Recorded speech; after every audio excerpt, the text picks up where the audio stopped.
Welcome friends, आज की video में हम देखेंगे बिहार एक समान परिचय से रिलेटेड प्रश्न। तो चलिए मैं इस वीडियो को शुरू करता हूं।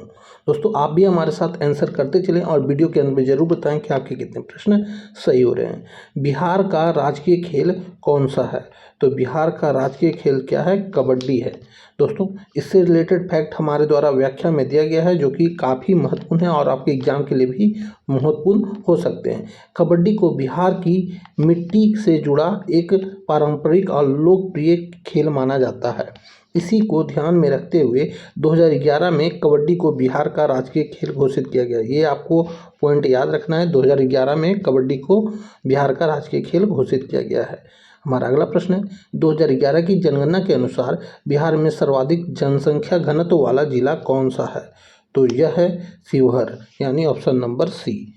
दोस्तों, इससे रिलेटेड फैक्ट यहाँ पे आप देखेंगे कि 2011 की जनगणना के अनुसार बिहार में सर्वाधिक जनसंख्या घनत्व 1880 व्यक्ति प्रति वर्ग किमी शिवहर जिले में का है। इसके बाद पटना 1823 का स्थान आता है, ये आपको याद रखना है। दूसरा स्थान पे पटना है। हमारा अगला प्रश्न है, बिहार के किस जिले की सीमा नेपाल और पश्चिमी बंगाल दोनों से लगती है? तो दोस्तों, वह सीमा है किशनगंज की। किशनगंज जो है बिहार का नेपाल और पश्चिम बंगाल दोनों से लगता है, ये आपको याद रखना है। इससे रिलेटेड व्याख्या यहाँ पे देखेंगे। किशनगंज बिहार का एकमात्र ऐसा जिला है जो एक भारतीय राज्य पश्चिम बंगाल और एक देश नेपाल दोनों के साथ अपनी सीमा साझा करता है। यह बिहार के उत्तरी पूर्व कोने में स्थित है, ये भी आपको याद रखना है। हमारा अगला प्रश्न है, बिहार में न्यूनतम पुरुष साक्षरता दर वाला जिला कौन सा है 2011 की जनगणना के अनुसार? तो वह जिला है पूर्णिया। पूर्णिया जो है न्यूनतम पुरुष साक्षरता वाला जिला है, ये आपको याद रखना है। यहाँ पे रिलेटेड फैक्ट आप देखेंगे कि 2011 की जनगणना के अनुसार बिहार में सबसे कम कुल साक्षरता दर 51.08% और सबसे कम पुरुष साक्षरता दर 59.36% दोनों ही पूर्णिया जिले में दर्ज की गई है।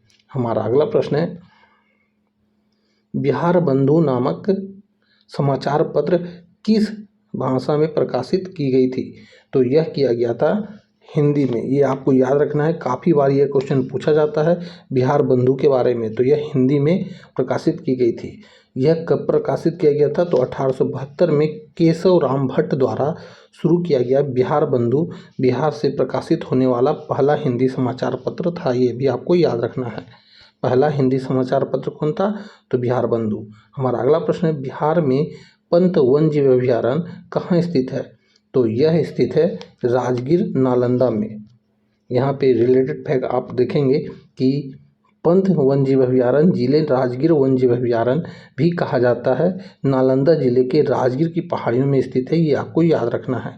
हमारा अगला प्रश्न है, बिहार प्रांतीय सम्मेलन का पहला अधिवेशन 1908 में कहाँ हुआ था? तो यह हुआ था पटना में, ये आपको याद रखना है। कब हुआ था? 1908 में। बिहार को एक अलग प्रांत बनाने की मांग को संगठित रूप देने के लिए बिहार प्रांतीय सम्मेलन का पहला अधिवेशन 1908 में पटना में हुआ था, जिसकी अध्यक्षता सर सैयद अली इमाम ने की थी, ये भी आपको याद रखना है। हमारा अगला प्रश्न है, बिहार में तुगलक काल का सर्वाधिक महत्वपूर्ण प्रशासक कौन था? तो यह था मलिक बाया, यानी ऑप्शन नंबर डी। यहाँ इससे रिलेटेड फैक्ट आप यहाँ पे देखेंगे, मलिक इब्राहिम बया को तुगलक काल के दौरान बिहार का सबसे महत्वपूर्ण सूबेदार या प्रशासक माना जाता था। बिहार शरीफ में उनकी दरगाह आज भी महत्वपूर्ण स्थल है, ये आपको याद रखना है। हमारा अगला प्रश्न है, भारत के प्रथम राष्ट्रपति डॉक्टर राजेंद्र प्रसाद का जन्म बिहार के किस जिले में हुआ था? तो यह हुआ था सिवान में, ये आपको याद रखना है। कहाँ हुआ था? सिवान में।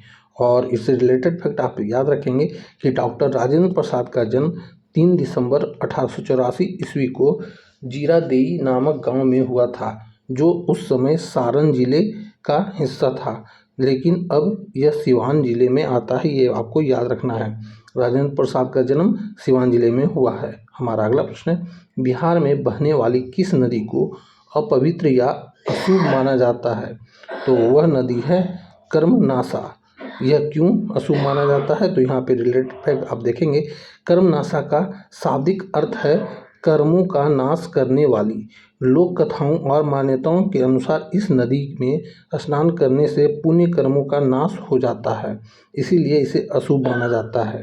हमारा अगला प्रश्न है, बिहार की प्रथम महिला मुख्यमंत्री कौन थी? तो यह थी राबड़ी देवी। ये लालू यादव की वाइफ हैं। और यह कब बनी थी? तो श्रीमती राबड़ी देवी सन 1997 में बिहार की पहली महिला मुख्यमंत्री के रूप में शपथ ली थी। हमारा अगला प्रश्न है, बिहार में लोटा विद्रोह की घटना कहाँ हुआ था? तो लोटा विद्रोह का घटना जो हुआ था, यह हुआ था मुजफ्फरपुर जेल में। इससे रिलेटेड फैक्ट यहाँ पे आप देखेंगे, 1956 में मुजफ्फरपुर जेल में कैदियों ने पीतल के लोटे के स्थान पर मिट्टी के लोटे दिए जाने का विरोध किया था। यह विरोध लोटा विद्रोह के नाम से प्रसिद्ध हुआ, जिसके बाद सरकार को अपना फैसला वापस लेना पड़ा। हमारा अगला प्रश्न है, बिहार राज्य आपदा प्रबंधन प्राधिकरण का अध्यक्ष कौन होता है? तो यह होता है मुख्यमंत्री होता है। और इससे रिलेटेड फैक्ट आप यहाँ पे देखेंगे, राज्य आपदा प्रबंधन प्राधिकरण का पदेन अध्यक्ष उस राज्य का मुख्यमंत्री होता है, ये आपको याद रखना है। हमारा अगला प्रश्न है, बिहार के किस जिले में ककोलत जलप्रपात स्थित है? तो यह स्थित है नवादा में। नवादा में ककोलत जलप्रपात स्थित है। यहाँ पे आप व्याख्या में देखेंगे, ककोलत जलप्रपात नवादा जिले में स्थित है। एक बहुत ही प्रसिद्ध और मनोरम झरना है जो पर्यटकों के लिए एक लोकप्रिय स्थान है। हमारा अगला प्रश्न है, बिहारी छात्र सम्मेलन की स्थापना में किसने महत्वपूर्ण भूमिका निभाई थी? तो यह निभाया गया था डॉक्टर राजेंद्र प्रसाद जी के द्वारा। और यह कब निभाया गया था? तो 1906 ईस्वी में राजेंद्र प्रसाद ने बिहारी छात्रों को राष्ट्रवादी आंदोलन से जोड़ने के उद्देश्य से बिहारी छात्र सम्मेलन की स्थापना की थी। यह भारत में अपनी तरह का पहला छात्र संगठन था, ये भी आपको याद रखना है। हमारा अगला प्रश्न है, उदंतपुरी महावीरहार की स्थापना किस पाल शासक ने की थी? तो यह किया गया था देवपाल जी के द्वारा।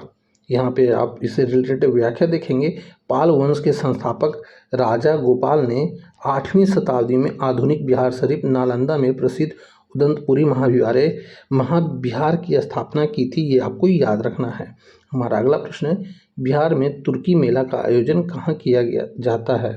तो यह किया जाता है मुजफ्फरपुर में, यानी ऑप्शन नंबर बी। हमारा अगला प्रश्न है, उससे पहले यहाँ पे देखेंगे, तुर्की मेला मुजफ्फरपुर जिले के तुर्की नामक स्थान पर महाशिवरात्रि के अवसर पर लगने वाला एक प्रसिद्ध मेला है, ये भी आपको याद रखना है। कब लगता है? तो महाशिवरात्रि के समय यह मेला लगता है। हमारा अगला प्रश्न है, बिहार राज्य खादी ग्रामोदय बोर्ड की स्थापना किस वर्ष हुई थी? तो यह हुआ था 1956 में। इससे रिलेटेड फैक्ट यहाँ पे आप देखेंगे, बिहार में खादी और ग्रामोदय गतिविधियों को बढ़ावा देने के उद्देश्य से बिहार राज्य में राज्य खादी ग्रामोदय बोर्ड की स्थापना 1956 में की गई थी, ये आपको याद रखना है। हमारा अगला प्रश्न है, बिहार में सरफेक्ट फेस्टिवल का संबंध किससे है? तो यह संबंधित है रंगमंच थिएटर से, यानी ऑप्शन नंबर सी से। हमारा आज इससे रिलेटेड फैक्ट आप देखेंगे, सरफेक्ट का फुल फॉर्म होता है security for rural and urban folk art culture and theatre, एक संस्था है जो बिहार में विशेषकर पटना में रंगमंच गतिविधियों और नाटकों का आयोजन करती है। हमारा अगला प्रश्न है, बिहार का कौन सा जिला वर्मी कंपोस्ट के उत्पाद के लिए जाना जाता है? तो वह जिला का नाम है बेगूसराय। बेगूसराय जो है वर्मी कंपोस्ट के लिए जाना जाता है।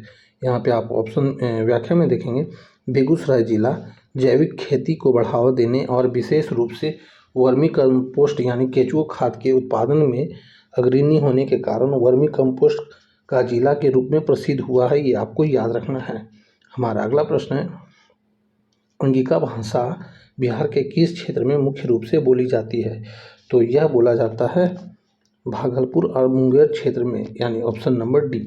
यहाँ पे आप व्याख्या में देखेंगे, अंगिका जिले अंग क्षेत्र की भाषा माना जाता है, मुख्य रूप से भागलपुर, मुंगेर, बांका और आसपास के जिलों में बोली जाती है। हमारा अगला प्रश्न है, बिहार में चौकीदारी कर के विरुद्ध आंदोलन किस राष्ट्रीय आंदोलन का एक हिस्सा है?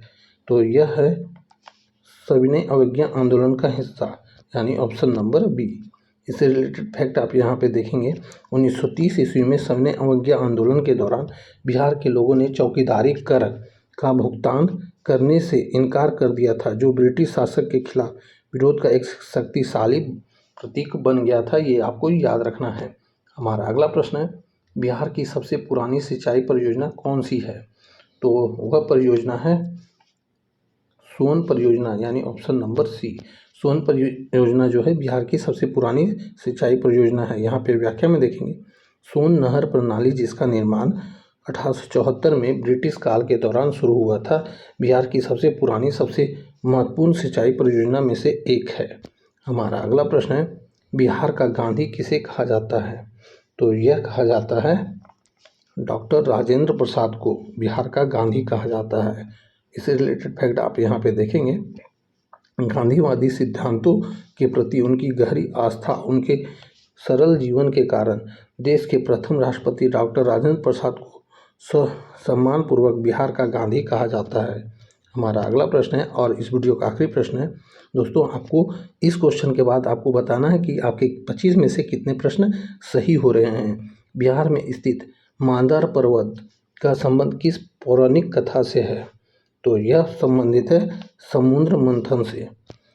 यहाँ पे आप व्याख्या में देखेंगे, बांका जिले में स्थित मंदार पर्वत के बारे में पौराणिक मान्यता है कि देवी देवताओं और असुरों ने अमृत प्राप्त करने के लिए समुद्र मंथन के दौरान इसे मंथनी के रूप में इस्तेमाल किया था।